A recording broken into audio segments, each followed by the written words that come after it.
السلام علیکم ناظرین۔ نایاب جب اپنی دادوں کو یہ بتا رہی ہوتی ہے کہ میرا بچہ اس وجہ سے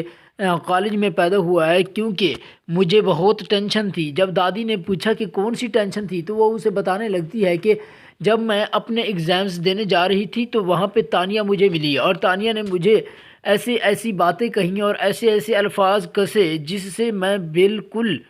کبھی یہ سوچ بھی نہیں سکتی تھی کہ تانیہ اس طرح کی باتیں کرے گی۔ اس نے مجھ پر بہت گندے اور واہیات الزامات لگائے ہیں اور اس کے ساتھ ساتھ اس نے کہا کہ جنید اور تمہارے تعلقات ہیں جس وجہ سے جنید میرے ساتھ نہیں رہنا چاہتا۔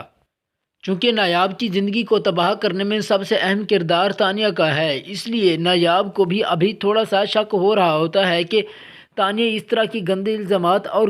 کس وجہ سے لگا رہی ہے۔ اب تو میرا بچہ پیدا ہو گیا ہے لیکن اب تو اسے اس طرح کی گندی باتیں گندے خیالات نہیں سوچنے چاہیے، لیکن یہ پھر بھی مجھ پر الزامات لگا رہی ہے۔ جب وہ اپنی دادوں کو یہ باتیں بتا رہی ہوتی ہے تو جنید اس کے پاس آ جاتا ہے اور وہاں سے چھپ کر ان دونوں کی باتیں سنتا ہے، اور اس کے بعد اس کا ریئیکشن کیا ہوگا وہ آپ کو اس ویڈیو میں بتائیں گے۔ تو دوستو اس چینل کو سبسکرائب اور ویڈیو کو لائک ضرور کر دو اور اچھی لگے تو کمنٹ ضرور کرنا۔ تو جب جنید کو پتہ چلتا ہے کہ اس طرح کے گندے الزامات لگا رہی ہے تو وہ غصے سے دل برداشتہ ہو جاتا ہے اور تانیہ کو سبق سکھانے کے لیے کوئی کام کرنا کے لیے وہ سوچ پڑ جاتا ہے اور سوچتا ہے کہ اسے کسی نہ کسی طریقے سے ایسا سبق سکھاؤں کہ یہ اس طرح کے گندے الزامات کبھی بھی نہ لگائے۔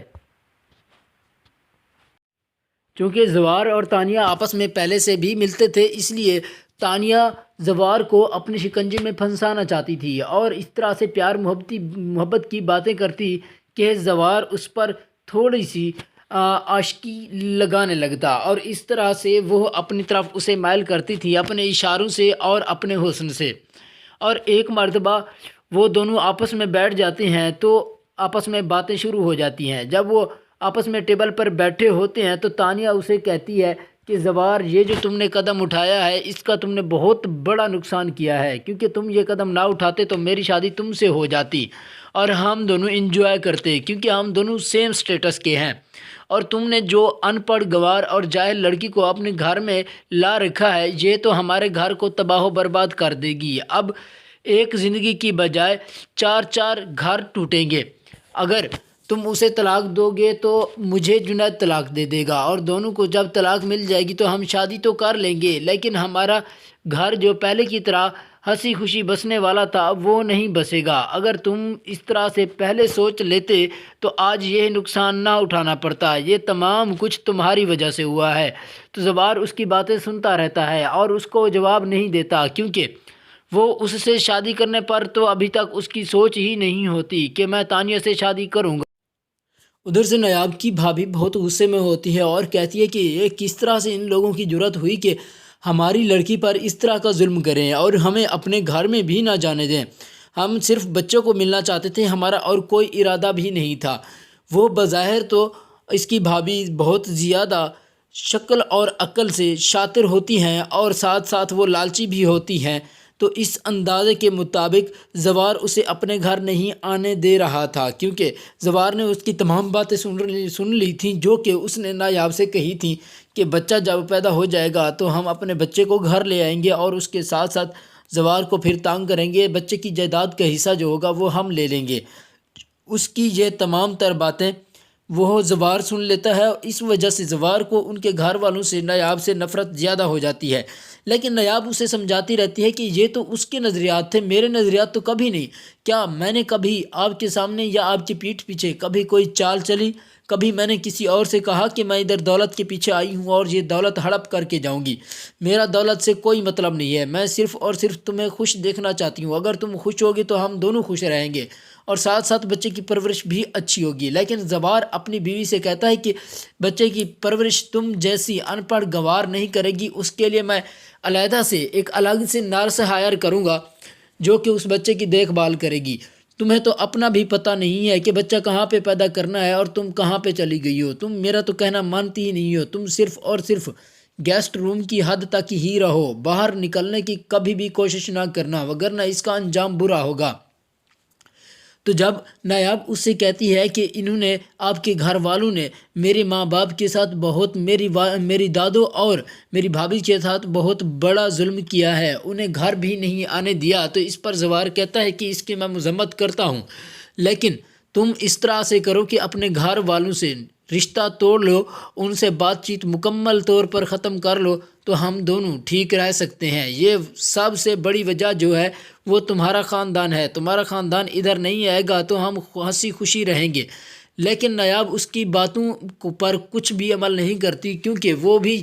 چاہتی ہے کہ وہ اپنے گھر والوں سے ملے۔ وہ اسے سمجھاتی ہے کہ جیسے کہ تمہارے گھر والے ہیں اسی طرح سے میرے گھر والے ہیں، میرا بھی دل کرتا ہے میں اپنے گھر والوں سے ملوں، لیکن تم اس طرح سے مجھ پر ظلم اور زبردستی نہیں کر سکتے، اگر زیادہ کرنا چاہتے ہو تو مجھے طلاق دے دو۔ تو اس کا خاوند کہتا ہے، زوار کہتا ہے کہ میں تمہیں طلاق بھی دے دوں گا، تم اس بات کی ٹینشن نہ لو۔ اس کے بعد دادو آ جاتی ہیں، تو ان دونوں کے درمیان جو اتنا طلاق کلامی ہو رہی ہوتی ہے اس کو ٹھیک کرا دیتی ہیں، اور نایاب سے کہتی ہیں کہ تم نے اتنا بڑا صبر کیا ہے تو اب بھی تھوڑا سا صبر کر لو، اس کے بعد تمہارے دن اچھے آنے والے ہیں، کیونکہ جھوٹ کبھی بھی ظاہر ہو جائے گا اور اس کے پاؤں نہیں ہوتے،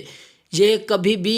ہمارے سامنے آ جائے گا اور بہت جلد آنے والا ہے۔ تم سچ کا ساتھ دو اور ہم دونوں سچی ہیں، اس لیے ہمیں گھبرانے کی کوئی ضرورت نہیں۔ تو اس وجہ سے وہ چپ کر جاتی ہیں اور دادو کے ساتھ رونے لگتی ہیں۔ دادو کو جب وہ تمام کہانی بتاتی ہیں جو کہ نایاب نے بتائی تھی، تو دادو بھی بہت پریشان ہوتی ہیں اور جنید بھی بہت زیادہ پریشان ہوتا ہے، اور اب جنید کی کوشش ہوتی ہے کہ وہ اپنی اس بیوی کو طلاق دے دے، لیکن اس کے گھر والے نہیں مانتے اور وہ کہتے ہیں کہ آپ نے طلاق نہیں دینی، یہ ہماری بچی ہے۔ اور تانیہ اپنی اس دوست سے ملتی ہے جو کہ اسے کہتی ہے کہ تم کوئی نہ کوئی تصویر اور پکچر جنید اور نایاب کی اکٹھے لے کر آؤ گی تو اس میں تمہارا فائدہ ہوگا، میں ان کو اس طرح سے فیک طرح سے ایڈٹ کروں گی کہ یہ ریئل میں ہی ایسا لگے گا کہ ان دونوں کا کوئی نہ کوئی افیئر ہے اور چکر چل رہا ہے، اس وجہ سے گھر میں یہ دونوں بدنام ہو جائیں گے، نایاب کو بھی طلاق ہو جائے گی اور پھر تمہیں بھی طلاق ہو جائے گی، تم اپنی مرضی سے جو کچھ کرنا پھر کر لینا۔ تو اس طرح سے وہ پوچھتی ہے کہ تم اگر جنید سے طلاق لینا چاہتی ہو تو اس کی وجہ کیا ہے؟ تو تانیہ اسے جھوٹ بولتی ہے کہ اس کی سب سے بڑی وجہ یہی ہے کہ پہلے دن سے ہی یہ ایک لالچی انسان ہے اور مجھ سے لالچ کی وجہ سے اس نے شادی کی ہے اور بار بار مجھے تانے دیتا ہے۔ جب سے اس نے سنا ہے کہ میری ماں کینسر کی مریض ہے تو اس نے مجھ سے دولت مانگنا شروع کر دی ہے اور کہتی ہے کہ یہ کہتا ہے کہ مجھے جو اپنی ماں کا حصہ ہے وہاں سے مجھے دولت دو، تو اس وجہ سے میں اس سے رشتہ توڑنا چاہتی ہوں، لیکن اس لڑکی کو یہ معلوم نہیں ہوتا کہ یہ خود سے ہی بدنیت ہے اور خود ہی رشتہ توڑنا چاہتی ہے۔ تو آگے سے جنید کے والد اور اس کی والدہ نگار دونوں آپس میں ٹھہرے ہوتے ہیں اور آپس میں بات کر رہے ہوتے ہیں کہ جو زمین تھی، جائیداد تھی، وہ جتنی بھی تھی تمام کی تمام اب ہمارے نام ہو چکی ہے۔ تو نگار اپنے خاوند سے کہتی ہے کہ تم نے تو یہ کہا تھا کہ جب میرے والد نے مجھے تمام دولت دے دی ہے اس کے بعد صرف والدہ ہے، بی جان سے میں تمام دولت حاصل کر لوں گا، اب تم نے اس سے حاصل کر لی ہے، حاصل کرنے کے لیے تم نے کہا تھا کہ جب تم یہ حاصل کر لو گے تو بی جان کو گھر سے نکال دو گے۔